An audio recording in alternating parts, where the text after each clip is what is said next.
Hey, salut Eloi, Mani RC 68 a fini ton Losi 8 2.0. Commençons dans l'ordre. Évidemment, les circlips fixés avec des petits réalisants sur les toiles de suspension, comme ça tu n'auras plus besoin de les chercher ou peur de les perdre. Les petits circlips du béquet fixés au béquet, comme ça pareil, tu les enlèves, ça reste après le béquet, il n'y a pas de souci pour ranger ta voiture dans son sac de transport. La carreau, moi je la trouve super belle. Je l'ai réparée à l'avant, alors c'est pas invisible mais c'est discret, donc tu n'as plus de problème au niveau de la fissure ici.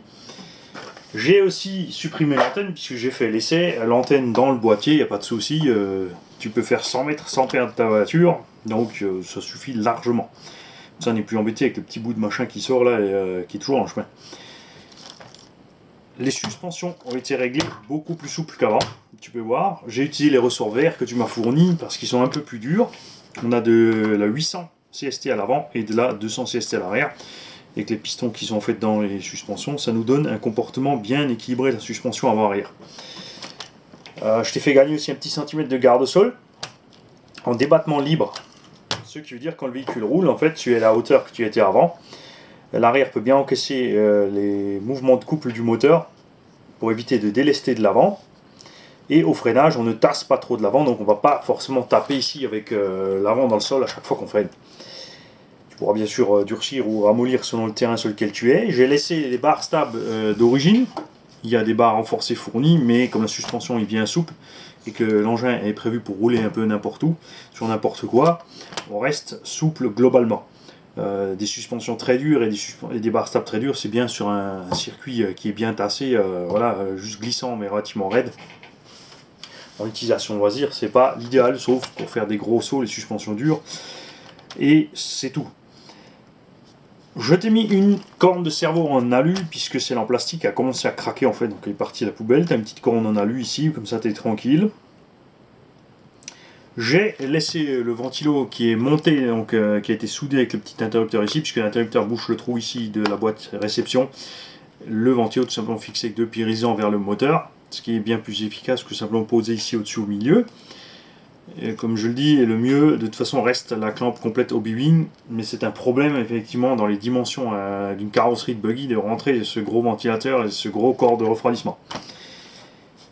J'ai changé la couronne principale puisque tu en as fourni une, comme j'ai ouvert pour changer l'huile, ça évitera dans quelques temps de redémonter pour changer la couronne qui est quand même à un bon niveau d'usure, même si elle est encore parfaitement utilisable. J'ai d'ailleurs à ce sujet remis toutes les vieilles pièces dans le carton pour que tu puisses t'en servir en cas de besoin. Et les pièces neuves en rab aussi, puisqu'il y a, on a pris un kit de roulement complet, parce que c'est moins cher que de chercher les roulements limités, chez Kanzen par Roulement Passion sur eBay. Et j'ai changé uniquement les roulements qui en avaient besoin. Donc les roulements des diffs, de sortie de diff, les roulements d'entrée de cellule arrière et les roulements d'essieu arrière, enfin de moyeu arrière, ceux de l'avant étant en parfait état et entrée de diff aussi en parfait état.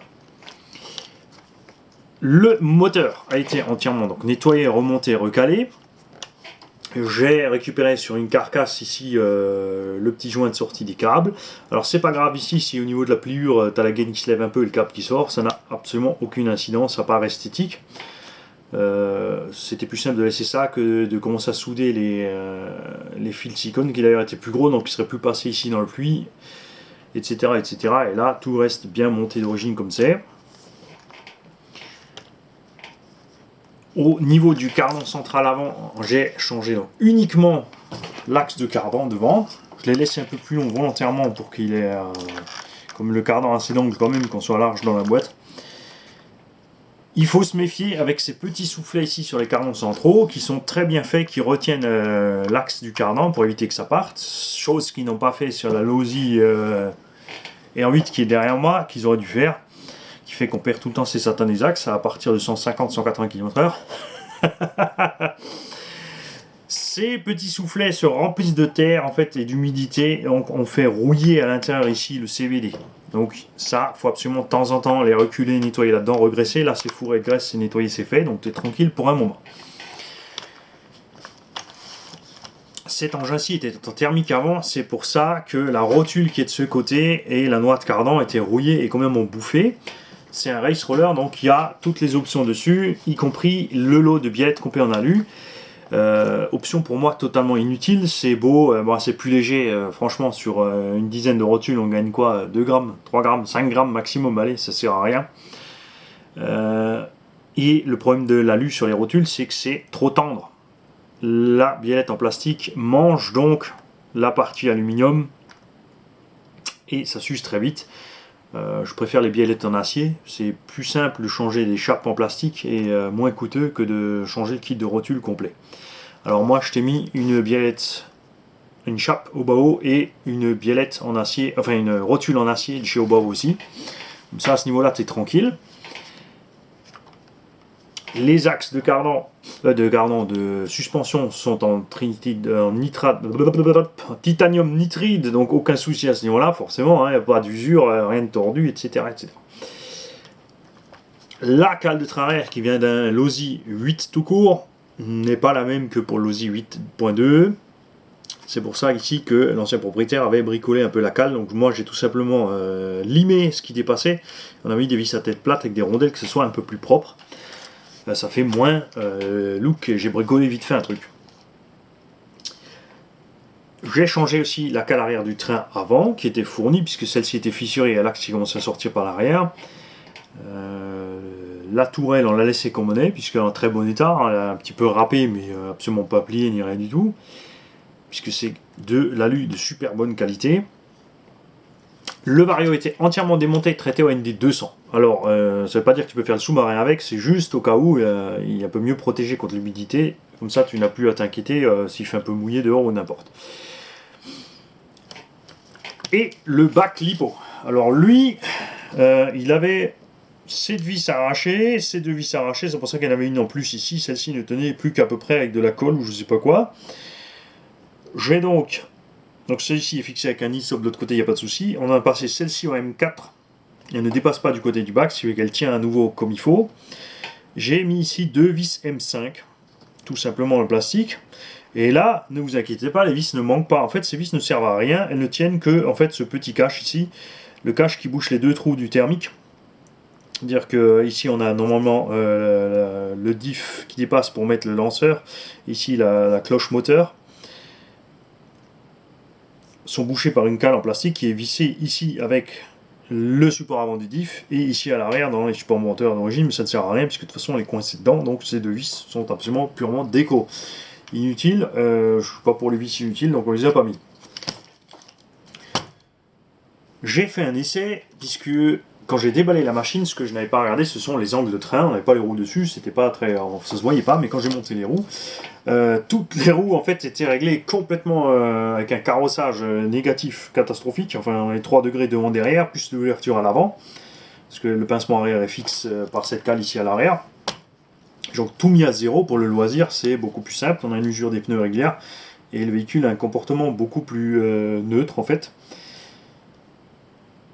Je suis sorti, j'ai fait une ligne droite sur le goudron, comme d'hab, la classe, parfaitement tout droit, sans devoir rien trimer, ni changer, ni etc. par rapport au réglage que j'avais fait dans l'atelier. J'ai adouci la dureté de l'huile des diffs, on a devant de la 40 000 et derrière de la 20 000. Au centre, on est passé à 100 000, ce qui permet au véhicule d'être très très souple et agréable à conduire. Par rapport à avant, il était un peu plus raide, ce qui devrait te permettre aussi avec la souplesse supplémentaire de suspension, en fait, comme tu peux le voir, de te renverser moins souvent, parce que le véhicule va bien se tasser dans ses suspensions, il va bien prendre la rotation des forces G dans le virage, les encaisser, et au pire, ensuite, il va décrocher un petit peu et commence à glisser. Tu verras lors de l'essai, et je compte sur toi, Eloan, pour me dire ce qu'il en est quand tu auras la machine en main, si tu préfères avant ou après. Sois franc, n'hésite pas, hein, tu peux me dire, Mani, écoute, t'as fait de la bip, c'est n'importe quoi, je te la renvoie, tu me la redresses. Mais je suis pas inquiet, je suis certain que tu seras satisfait du travail. Enfin, j'espère, hein. Les enfants, ils sont durs souvent. Ils y mettent pas les formes quand ils vous expliquent quelque chose. Et ils ont bien raison. Pour moi, le tact, c'est une forme d'hypocrisie. C'est pour ça que quand c'est de la merde, je dis que c'est de la merde. Et cette Losi 8.2 est absolument géniale. c'est une super bagnole. Elle est extrêmement solide de par sa conception et ils ont fait un peu trop. Mais pour notre bonheur, tout simplement. On m'a aussi dit que cette Losi 2.0 est plus solide que les versions 3 et 4. Puisque je pense qu'ils ont commencé à alléger un peu et diminuer le budget de fabrication sur les dernières versions. On a donc quelques points faibles en plus apparemment. Vivement l'essai de cette machine. Je suis pressé qu'il fasse beau, que je puisse essayer cette machine. Bien sûr il pleut plus mais tout est dégueu. Et comme je viens de nettoyer parfaitement la machine, j'ai pas envie de me promener dans une pelouse dégueu et de recommencer ou de l'envoyer avec des bouts de pelouse à aileron. La radio. J'avais dit que je vous causerais un petit mot de la radio. Je sais plus si j'ai fait de la radio, elle est là. Cette radio, on m'a expliqué aussi qu'elle vient des kits Serpent. Cette radio Dragon est bien pensée. Et là aussi, elle a été faite avec quelques trucs en plus pour les thermiques. Elle est très facile à régler, très intuitif, on tombe très facilement dans les menus pour les réglages. Les trims, effectivement, ici, comme je l'avais dit, sont juste trim avant-arrière et trim avant-arrière. Donc c'est 3 fois les boutons qui servent à la même chose. On a avancé et reculé, et ici, les deux fonctionnent à la fois. Donc c'est vraiment pour que chacun trouve son compte à sa façon de régler les choses. C'est peut-être un peu trop. Et les boutons qui sont ici. Le STDR qui est là n'est pas progressif, c'est-à-dire il est réglable en 2 plages. Vous avez donc la phase 1, où vous pouvez mettre votre direction à fond, donc pour les parties sinueuses, le véhicule tourne à fond. Et la partie 2, qui est ici par exemple réglée à 70%. Donc au moment où vous appuyez sur ce bouton, vous passez de 100% à 70% directement, ce qui est génial, puisque vous avez votre partie sinueuse, votre machin, votre bidule, arrivez dans le virage, sortie de la ligne droite, vous appuyez votre STDR, vous mettez gaz et la direction est bien souple pour la partie rapide. Très pratique aussi quand vous êtes sur un sol très glissant. Vous passez dans le sable, tac, vous appuyez dessus, vous êtes souple à conduire, vous êtes dans l'air, vous repassez en 100% pour être maniable. Le throttle hold c'est pareil, à la base c'est pour les thermiques. Quand vous appuyez dessus, vous avez un taux de réglage minimum, donc vous mettez votre gaz à 20%, ce qui permettra à la thermique d'avoir un régime accéléré sans pour foutre le camp, puisque ça ne suffit pas encore pour que les maslottes s'écartent et que l'embrayage s'enclenche. Elle est précise, moi j'aime bien. Donc, Elouan, je te dis à bientôt pour l'essai de cette machine, et si tout va bien, tu devrais pouvoir la récupérer la semaine qui suit la vidéo de l'essai, et j'espère avoir rapidement tes nouvelles pour que tu me dises ce que tu en penses de ces petits réglages à tonton Mani. Salut et bonne journée.